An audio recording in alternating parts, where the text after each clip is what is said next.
Welcome back. Today we're jumping into the third big section of Revelation, starting with chapter 4. It's the part that deals with the things that are to take place after this. Exactly. And our focus is really mapping out that sequence people talk about.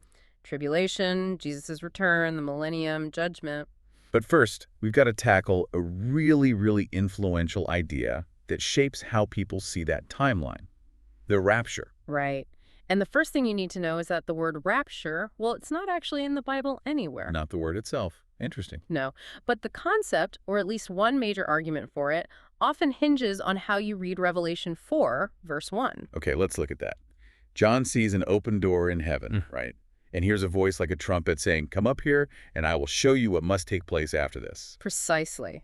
Now, dispensational eschatology, the view John Nelson Darby really pushed, and it's big in certain circles, sees that phrase, "come up here," as the moment. The moment, you mean? The symbol for the pre-tribulation rapture. The idea that the entire church is just snatched away right then, before the 7-year tribulation starts.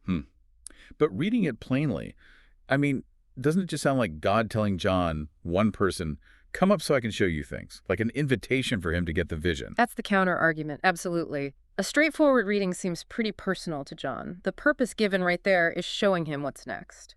So why the insistence on it being the whole church leaving? What drives that interpretation so strongly? Well, that gets into the core of dispensationalism itself. It's a system, right? It divides history into these distinct ages or dispensations, maybe 7 of them. Okay. And a key tenet is that Old Testament Israel and the New Testament church are completely separate groups with separate destinies. Right. I've heard that distinction. So according to this view, for God to turn his focus back exclusively to Israel during the tribulation, which they see as a primarily Jewish period, the church, the separate entity, has to be removed first. I see. So the rapture isn't just an interpretation of one verse. It's structurally necessary for their whole timeline to work. The church needs to be gone so God can deal with Israel again. Exactly. That "come up here" becomes the convenient textual hook for that necessary removal. Okay, that makes sense of the logic, even if you don't agree with it. So what are the consequences then? The sources we looked at mentioned a potential downside to focusing so much on escaping tribulation. Yeah, there's a concern that if your main hope is getting out before things get tough, you might, kind of lose the focus on the mission now amidst whatever difficulties we face, that perseverance aspect. The urgency maybe fades if you think you won't be here for the worst of it. Perhaps. And there's another point raised, how dispensationalism sometimes interacts with the Old Testament law. The emphasis on the age of grace can occasionally lead some to feel like the moral commands, the statutes, are sort of irrelevant for believers today. Like grace cancels out the need for ethical guidance from the law? That could be problematic, suggesting almost anything goes under grace? It's a tension, for sure. How do grace and God's standards work together? But let's pivot back. If Revelation 4.1 isn't the rapture, what was that vision actually for? Who was it originally meant for? Right. The original audience. Yeah. People under intense Roman persecution back then. Exactly. The whole scene in chapters 4 and 5, it's meant as deep comfort and strengthening for them, people whose lives were genuinely on the line. And the imagery is so powerful. The throne, the emerald rainbow, the lightning, the 24 elders. And those 4 living creatures, the sources identify them as cherubim, these powerful angelic beings around God's throne, not symbols for the 4 Gospels, as some later allegory suggested. Okay, so it's a picture of God's absolute sovereignty and glory meant to encourage those facing persecution. Precisely.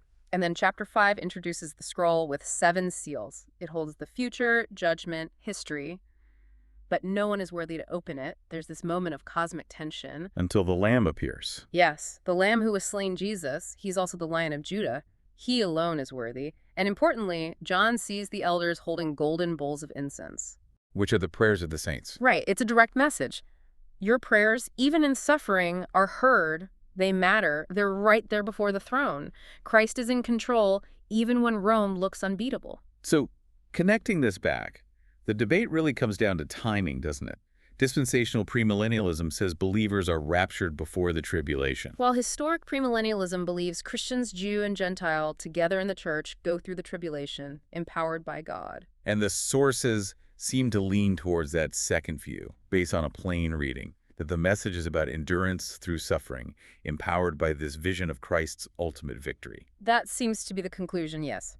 The text aims to equip believers for hardship, showing them Christ is sovereign within it, not promising a rescue from it beforehand. Victory comes through faithfulness in trial. Okay, so here's something for you, the listener, to think about.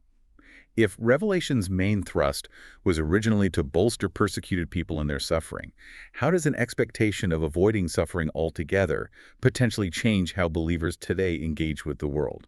Does it impact that call to be light and salt, right where things are difficult? That's a challenging thought to end on. How does our view of the end affect how we live right now?